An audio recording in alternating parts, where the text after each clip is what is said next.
Shalom, shalom.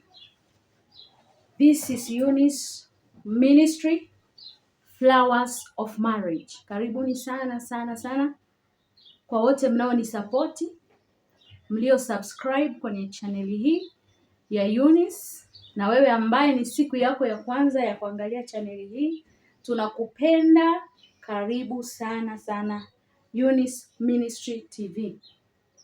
Leo nimekuja na mada, nataka kuongelea swala fulani la kuhusu mabinti zetu. Nataka kuongelea vijana wa kike na vijana wa kiume pia. Nimesikia msukumo ndani yangu kuongea nao kuhusu swala la kujitunza na swala la kujilinda. Ni vizuri kulinda utakatifu. Ni vizuri kulinda utakatifu na ni vizuri kujitunza.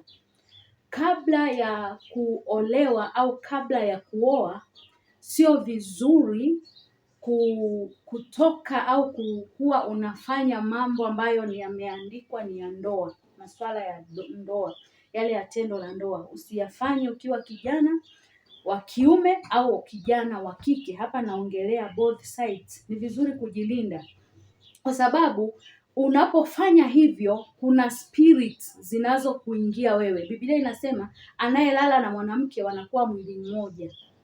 Unapolala na mtu mkiwa mwili mmoja, ina maana kuna vitu lazima mna exchange.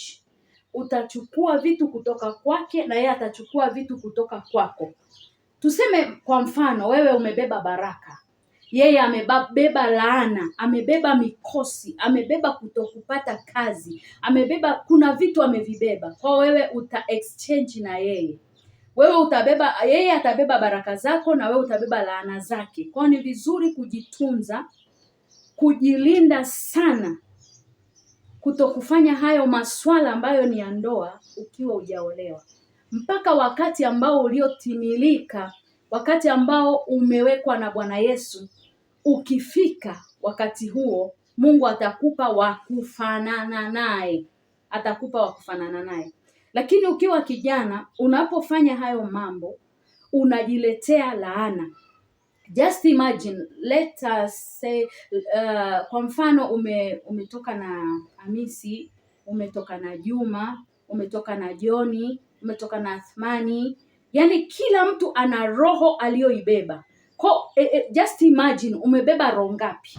Unatembea nazo. Huyu ana mkosi, huyu ana balaa, huyu ana roho ya kutokukubalika, yani amekataliwa tangia alivyozaliwa, hajawahi kupata kibali. Zile spirit zote unakari kwenye kichwa chako, unaenda nazo.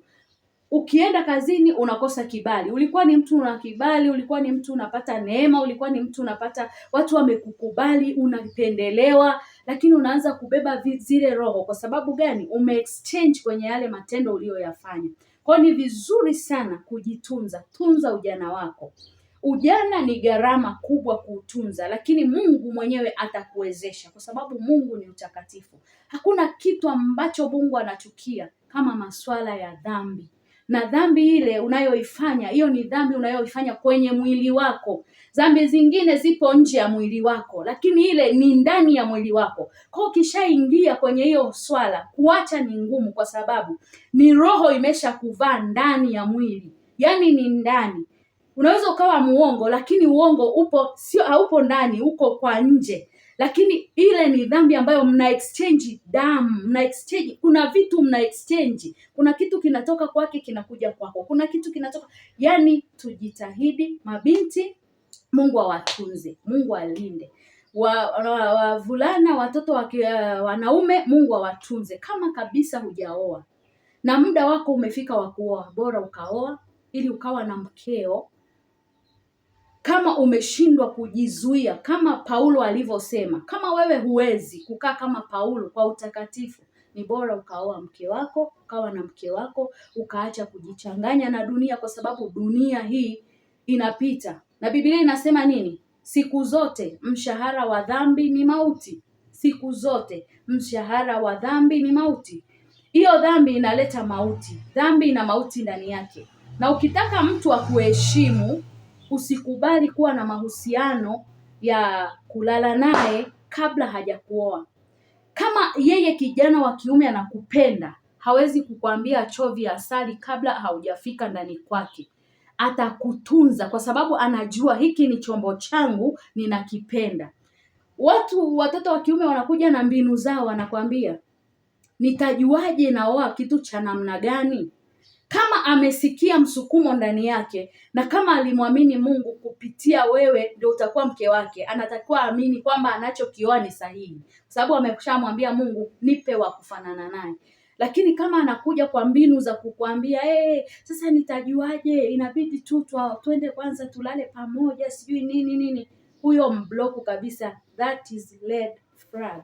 Usikubali kabisa kutoa uhusiano wako kwa ajili ya mambo ya duniani, mambo ambayo ni yanaisha. Siku zote mshahara wa dhambi ni mauti. Tujitunze mabinti, vijana wa kike na wa kiume.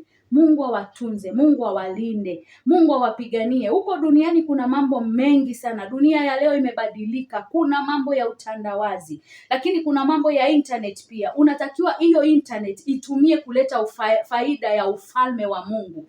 Masuala haya ya utandawazi yatumie kuleta faida kwenye ufalme, kuleta faida kwako. Kama ni biashara, fanya kwenye hayo mambo ya mtandaoni, lakini masuala ya mtandao yasikusababishe ujifunze vitu ambavyo sio vya kuleta utukufu kwa Mungu.